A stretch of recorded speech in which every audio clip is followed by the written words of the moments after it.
แอปผ่านคอมพิวเตอร์เนาะก้าวที่1ก็คือคอมพิวเตอร์ต้องเชื่อมอินเทอร์เน็ตก่อนก้าวที่2ก็คือเข้ามาที่เบราว์เซอร์เนาะเข้า Google Chrome หรือ Firefox หรือว่า Internet Explorer ก็ได้นะคลิกเข้ามาหลังจากนั้นมันพิมพ์ซื้อเว็บของ WhatsApp ใส่น้ำเบราว์เซอร์เนาะ web.whatsapp.com enter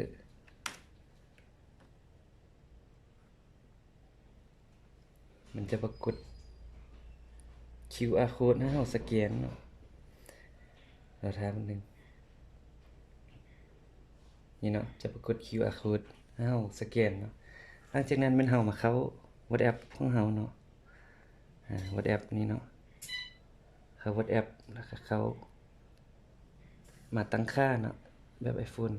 หรือว่า Android มันเข้าอันบน3เม็ดอยู่ทางเทิงนี้เนาะอันนี้ iPhone จะเข้าตั้งค่าแล้วก็เข้าเว็บWhatsApp เว็บ desktop นี่นะคลิกเข้าไปนะมันจะมีตัวสแกน QR code นะเฮาเนาะ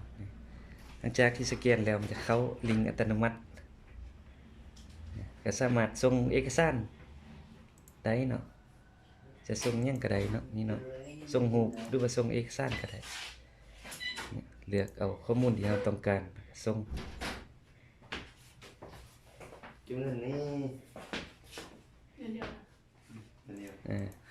เลือกข้อมูลที่ต้องการแล้วกดส่งแบบนี้นะ